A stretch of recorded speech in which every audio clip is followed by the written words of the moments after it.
In the headlines, 9 killed, dozens missing, survivors recount ordeal on Abuja-Kaduna train bombing as minister visits scene. Customs intercepts drones, military uniforms, others in Lagos.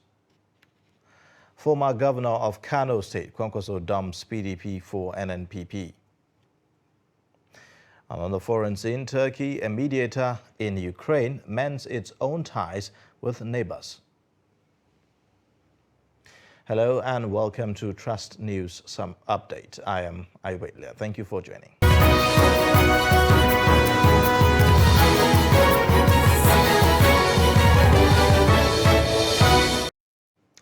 And now the details. Minister of Transportation Rotimi Amechi on Tuesday said it will take more than 3 billion naira to replace what had been lost to the attack on the Abuja-Kaduna rail route. Terrorists had attacked a train on the route on Monday, killing at least 9 persons. Amechi, speaking to reporters after visiting the scene of the attack, said that the unfortunate event could have been avoided if a 3 billion naira digital security equipment had been acquired. The Federal Executive Council on Wednesday observed a minute silence in honor of the victims of the Abuja-Kaduna train terror attack.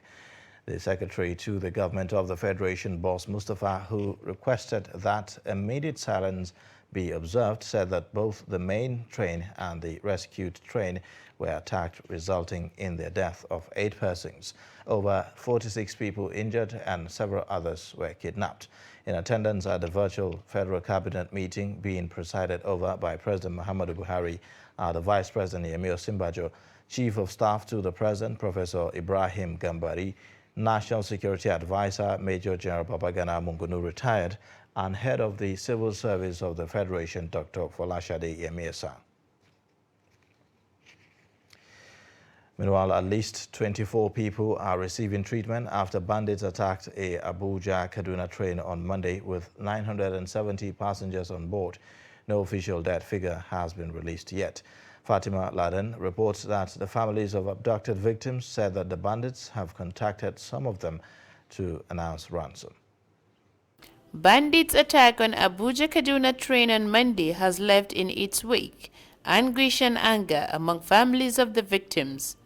Many are worried over uncertainty about the whereabouts of their loved ones as they trip out the Regasa train station in Kaduna.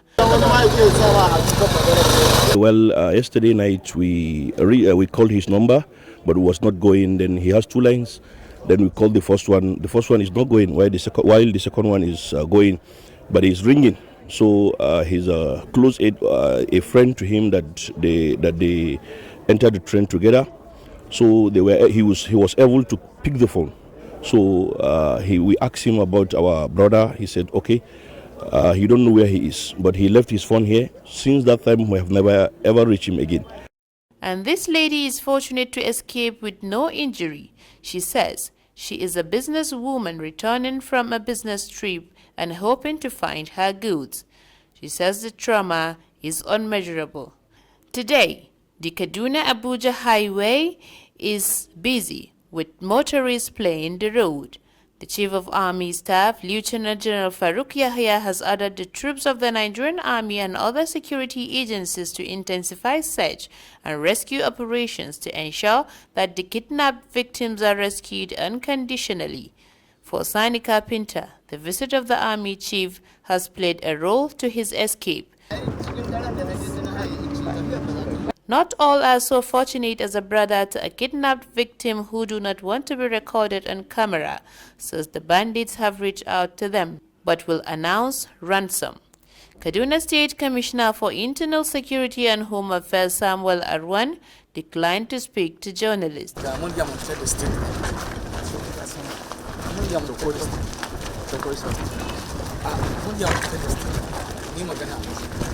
About 24 victims are currently receiving treatment at the 44 Army Reference Hospital, with 9 deaths recorded from the attack.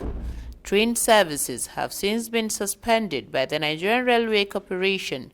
This is the second attack on the train, with the recent being the worst, with deaths, injuries and kidnapped victims. Fatima Salaladan, Trust TV News, Kaduna. Now, in a reaction, former Vice President Atiku has said that President Muhammadu Buhari-led federal government must be committed to the protection of Nigerians. Atiku was reacting to the attack on a Kaduna-Abuja train by gunmen believed to be bandits. He noted that the attack that left some passengers injured and others kidnapped is condemnable, adding that the government's commitment to the protection of the life and property of the people must remain sacrosanct. Vice President Yemi Osinbajo visits Kaduna State to condole with victims of the train attack. Osinbajo is received at the Kaduna airport by the state governor Nasir El-Rufai. The visits victims of the attacks at 44 Nigerian Army Reference Hospital and St. Gerald's Catholic Hospital, both in the Kaduna State capital. The Vice President's visit comes less than 24 hours after an attack by bandits at Duse village in Chikun local government area of Kaduna State. The bandits attacked a train conveying hundreds of travelers, killed many, and abducted others. The Nigerian Senate has called on the Army and Air Force to, as a matter of urgency, bombard terrorist enclaves with a view to restoring peace and stability in the country. This comes as the Upper Legislative Chamber called on President Muhammadu Buhari to declare full-scale war against terrorists so as to secure Nigerian territory. The report. Abuja-Kaduna route is a strategic one in the northern part of Nigeria. It is a major route leading the northern parts to other parts of the country. As the bandits have chosen to threaten its relevance, so also the need for stakeholders to wage greater war against them. Senate has therefore come up with new resolutions as lawmakers resume sitting this week. The new resolution followed a motion sponsored by Senator Uba Sani, who drew the attention of the Upper Legislative House to the bandits' attack on Kaduna-bound train on Monday night. Senator Sani recalled the attack on Kaduna-bound train carrying over 970 passengers around Kateri-Rigaza axis in Kaduna, just few kilometers to the Rigaza train station at about 7:45 p.m. on Monday. Note that these latest attacks are aimed at instilling fear in the people and destroying the economies of our local communities. It is disheartening that these enemies of the people are getting emboldened by the day. They are becoming more brazen. These blood-curdling bonfires have no regard for human life. They have no place in civilized society. Note also that unrelenting attacks call to question the strategies and tactics being adopted by security forces. A cross-section of lawmakers noted that Kaduna had become the new theater of insecurity, concluded then that terrorists have declared war against Nigerians and it is time for Nigeria to declare war against the terrorists. It is safe and right, Mr. President, distinguished colleagues, to conclude that terrorists have declared war against Nigeria, and I think it is time for Nigeria to declare war against these terrorists. Mr. President, we shouldn't allow this situation to continue, where we lay back, they come to attack, then we repel, we try to do damage control and the like. I think it is time for these terrorists to be seriously taken as a national security threat, and we should declare a war against them forthwith. In Kaduna in person, Kaduna town and Kaduna state as a whole, no day they don't kill over 300 in a day. Every blessed day, no day that they don't kill souls, more than 300.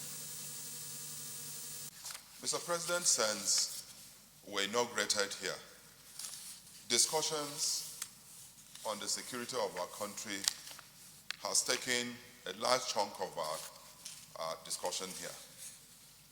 And I believe and feel that it is time enough for the appropriate authorities to have taken decisive actions to address the security in our country. Mr. President, Kaduna has become the new theater. And Kaduna is where the highest military institutions are housed. The Senate accordingly urged the Nigerian Army and the Air Force to carry out sustained bombardment of terrorist enclaves in the area, with a view to flushing them out and restoring peace and stability to the affected communities. Frequent attacks on the Abuja-Kaduna rail line has become an issue too many to bear. Observers are deeply worried over why the matter is not put under control. Elsewhere, fire outbreak raises parts of the National Board of Technology Incubation located in Mobudi, Langtan South local government area of Plateau State. Located at the outskirts of Mobudi town, the headquarters of Langtan South, the project consists of laboratories, workshop and incubation units. The center is designed to address the issues of human capital development through various entrepreneurial skills that can be exported to other countries of the world. The fire outbreak at night created anxiety among the people as the project is capable of opening up the local government with attendant development projects. Many locals turn out to put out the fire. Member representing the area in the House of Representatives, Benny, visited the center, saying that the cause of the fire is yet to be determined. The center is part of her constituency project. She stressed that she will not politicize the incident in any way and will not be distracted by those trying to distract her from delivering on her campaign promises. Nigeria Customs Service, in charge of the Murtala Mohammed Area Command, Lagos, says it has intercepted some drones and military wares allegedly being smuggled into the country by criminals. The customs, which disclosed this on Tuesday, put the value of the items at 300 million naira. This is coming in less than 24 hours after bandits bombed a Kaduna-bound train, killing a yet-to-be-ascertained number of persons. Authorities in charge of the Murtala Mohammed International Airport said all the items seized will soon be handed over to the Nigerian Army and other relevant government agencies for further investigation. You're watching Trust News Update. Coming up shortly. Mystery behind Kano ponds. This and more coming after the break.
Welcome back. You're watching Trust News Update. Here is a look at the top stories again. Minister of Transportation Rotimi Amechi on Tuesday said it will take more than 3 billion naira to replace what had been lost to the attack on the Abuja-Kaduna rail route. Plus, Nigeria Customs Service, in charge of the Murtala Mohammed Area Command, Lagos, says it has intercepted some drones and military wares allegedly being smuggled into the country by criminals. The customs disclosed this on Tuesday and puts the value of the items at over 300 million naira. In other news, the newly elected National Chairman of the All Progressives Congress, APC, Senator Abdullahi Adamu, has resumed duty at the party's National Secretariat in Abuja today. Senator Adamu, a former governor of Nasarawa State, arrived at the Buhari House alongside other members of the National Working Committee and a crowd of supporters. He emerged the party's helmsman last Saturday at the National Convention of the APC held in Abuja. This is his first appearance at the party's headquarters since his election. Former Kano State Governor Rabiu Kwankwaso has decamped from the People's Democratic Party for the New Nigeria People's Party, NNPP, ahead of the 2023 general elections. Speaking after formally registering as a member of the NNPP, Kwankwaso explained that his defection was as a result of the failure of the PDP to address the many challenges it currently faces. The former Kano State Governor, during a press briefing in Abuja to announce his defection, also explained how he was sidelined in 2021 from the activities of the party, adding that he waited for the leadership of the party to address his grievances for over a year, but got no response. 19 was that our main target was to change government in Kano. We did all what we could, and I'm sure you are also, as pressmen and women, you were witnesses to what happened, especially in Kano. We won the election. Unfortunately, the powers that be decided that the government had to be imposed in Kano State. In any case, today, by the grace of God, we are opening a completely new chapter in this country. The chapter that I believe people who believe in the masses, people who believe in the people of this country, not only will congratulate us, but I'm sure they will join us to ensure that we have new Nigeria in the next dispensation. Stories of young boys drowning to death in ponds and open waters across many parts of Kano State have been a source of worry to many residents. In this special report, Trust TV correspondent Idris Jibrin visits some of these ponds and reports that residents oftentimes use them for different purposes. The report. It is difficult to imagine that this is anything but a swamp in the shadow of residential building across many parts of Kano metropolis. We have many open water here in Kano. Within the metropolitan, we have Promise Open Water, which is located at Gorzo Road. We have Ramin Kalanzir, which is located at Mariri Bypass. We have Krosha Open Water, which is located at Sauna.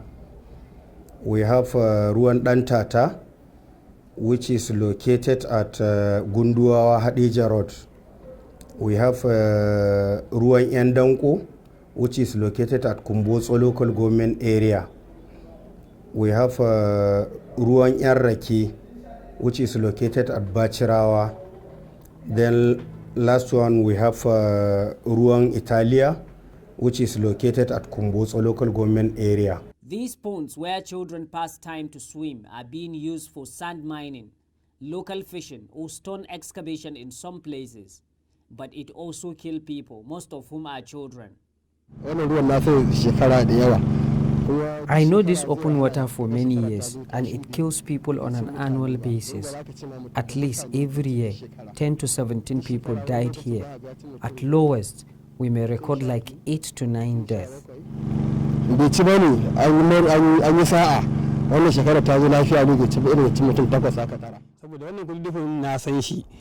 I know this place long before the water started killing people, because we do come here for sand excavation. Now there is a lot of water, but honestly it's killing people regularly, from 10 to 15. In fact, I had witnessed several incidents where dead bodies are recovered here. Every now and then, open waters in Kano claim the lives of mostly children like these ones, basically because there seems to be no one to stop people from going near such places. Kano State Fire Service is responsible for carrying out rescue operation whenever it happens. We have attended open water cases. We attended 113 open water. Out of the 113, the number of people dead in that case is 98 people lost their life out of 113. In some places, residents uses these spawn sites to dump refuse, while others like Fulani herdsmen do bring their animals to drink from it. Criminal gangs and drug dealers are believed to be using such places as hideouts. Open waters like this one within the commercial city of Kano are many, and small children like these ones are coming here every day. There is no guards or gates to protect it, not even a sign to mark how dangerous this kind of places might be. Idris Jubrin, Trust TV News, Kano. Sustainable Development Goals has donated 100 hospital beds and other medical equipment to aid healthcare delivery in Oyo State. Honorable Kunle Yusuf, the Senior Special Assistant to the Governor Seyi Makinde on Sustainable Development Goals, who presented the items received from the SDG's office in the presidency to the Oyo State Ministry of Health, said that the items were to fulfill SDG's goal number 3 of ensuring healthy lives and promoting well-being for all. In his response, the Commissioner for Health, Dr. Bode Ladipo, appreciated the Sustainable Development Goals for the donation, stating that the items will be judiciously distributed to the health facilities in need. Is very important among the 70 global goals of SDG, majorly because if you don't have access to good health, it will be very difficult to achieve the 70 global goals of SDG. On this note, please kindly permit me to use this very opportunity to appreciate His Excellency Engineer Seyi Makinde for building his policy and program around the 70 global goals of SDG using its 4-pillar agenda. The 4-pillar agenda of this administration is encycling with the 17 global goals of SDG and 232 indicators of SDG. These donations are meant to actually improve whatever kind of healthcare service delivery that we have to the people of Oyo State. We do not have more choice than to applaud, thank those that have given us this support, and we hope as Oliver Twist, that support will not stop. I wish to say that at this point, what you have given us will be judiciously put into use, and I will wish to perhaps invite you to look at them maybe a year from now to see that these things are utilized as appropriate. It is an honor to actually put heads together with you to try to see how we can move the health system forward.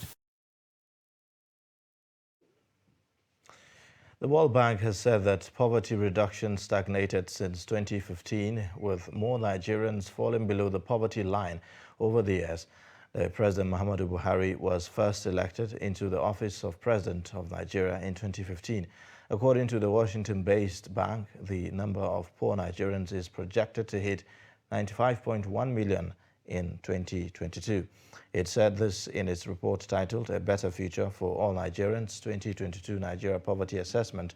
The report further revealed that the COVID-19 pandemic pushed over 5 million more Nigerians into poverty by 2022. According to the report, about 90 million Nigerians are expected to be poor by 2022. However, due to the pandemic, the projection increased to 95.1 million Nigerians. Now on the foreign scene, the site of Russian and Ukrainian negotiators meeting in Istanbul for direct peace talks highlights the position in which Turkey finds itself as a perceived neutral site in the war in Ukraine. Turkey could have been in a quandary as two ostensible allies fought a devastating war. Instead, Turkey, a NATO member, continues to supply weapons to Ukraine while refusing to sanction Russia, and it's respected by both sides enough to host today's talks. And in sports news, Senegal has won the second leg of the African World Cup playoff in Diamniadio thanks to a fourth-minute goal from Bolaye there, and the teams finished level at 1-1 on aggregate after extra time. Sadio Mane netted the winning penalty as Senegal ended Mohamed Salah's Egypt dream of qualifying for the 2022 World Cup in Qatar. On the other hand, the Black Stars of Ghana are back in the World Cup finals after qualifying in 2006, 2010 and 2014, but missing out 4 years ago. Party struck after 10 minutes in Abuja. After 10 minutes in Abuja, after 10 minutes, and although another Premier League star, William Troost-Ekong, leveled from a 22nd minute penalty, Nigeria failed to score again. The first leg ended goalless. In other fixture, Azzedine Ouanahi scored twice as Morocco trounced the Democratic Republic of Congo 4-1 in Casablanca to reach the finals for a sixth time. Finally, Tunisia secured their place in the Qatar despite being held 0-0 at home by Mali in the second leg of a playoff. And with that, we wrap up Trust News Update. Connect with us via our social media platforms, and also don't forget to subscribe to our YouTube channel. I am Ayubelia. Thank you for watching. Bye for now.